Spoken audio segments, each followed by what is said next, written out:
عبيدة جاهد بالسنن إن كنت صادقا، أعظم من الجهاد بالسيوف. يا أبا عبيدة إن كنت جاهلا فتعلم. رسالة لك، جاهد بالسنن، جاهد بالسنن. جاهد بالسكوت، جاهد بالسكوت يا لكع ابن لكع، جاهد بالصمت، جاهد بالصمت. رأيت الكلام يزين الفتى والصمت خير لمن قد فهم.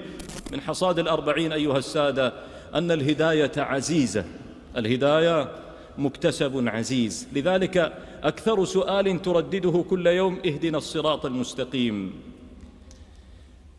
ومن عز الهداية أن بعض البدهيات قد تغيب على من كبرت لحيته واستدارت عمامته، فسلوا الله تعالى الهداية.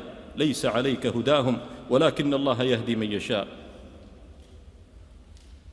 إننا نسأل الله تعالى الهداية في كل صلاة، ونسأله الهداية في السجود.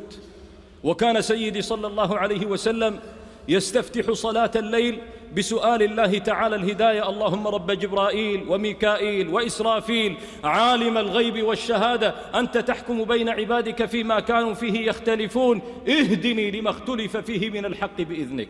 ويختم صلاته بالليل قائلا: اللهم اهدنا فيمن هديت وعافنا فيمن عافيت. وقبل ذلك قال صلى الله عليه وسلم: كلكم ضال إلا من هديته فاستهدوني أهدكم. وقال صلى الله عليه وسلم: يا علي قل اللهم اهدني وسددني، والله لولا الله ما اهتدينا ولا تصدقنا ولا صلينا. فسلوا الله الهداية. من فروع هذا الحصاد أن الهداية عزيزة. من حصاد الأربعين أن الصمت أيضا ستر رقيق يضفيه الله تبارك وتعالى على مريضات العقول وعلى سيئات الأفهام التي أبت إلا أن تتعرى. ليتها طفقت تخصف من ورق الصمت ما يستر عورتها ويواري سوءتها. ولا الصمت خير من كلام بمأثم، فكن صامتا تسلم وإن قلت فاعدلي.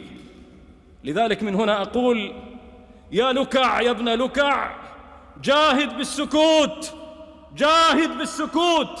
يا لكع ابن لكع، جاهد بالصمت، جاهد بالصمت. رأيت الكلام يزين الفتى والصمت خير لمن قد فهم. فكم من حروف تجر الحتوف ومن ناطق ود لو سكت.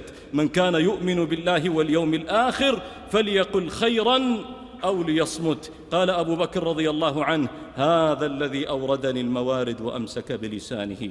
ليس شيء أحق بطول سجن من لسان. قال صلى الله عليه وسلم: وهل يكب الناس في النار على وجوههم أو قال على مناخرهم إلا حصائد ألسنتهم. ليت بعض الناعقين ليتهم سكتوا فستروا ما في بطونهم من الغل والحقد على بعض الناس. الخلاف المنهجي مع بعض المسلمين لا يبيح لك أن تصطف مع الآخرين الذين يقتلونهم. لا يحق لك أن تنتقدهم في هذا الموطن الذي هو ليس موطنا للانتقاد.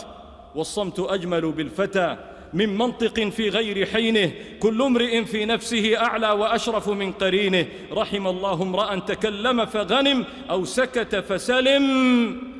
فجاهد بالسكوت، جاهد بالسكوت. ولولا هرتقة لا تجوز ما رد الحسيني على الأرجوز.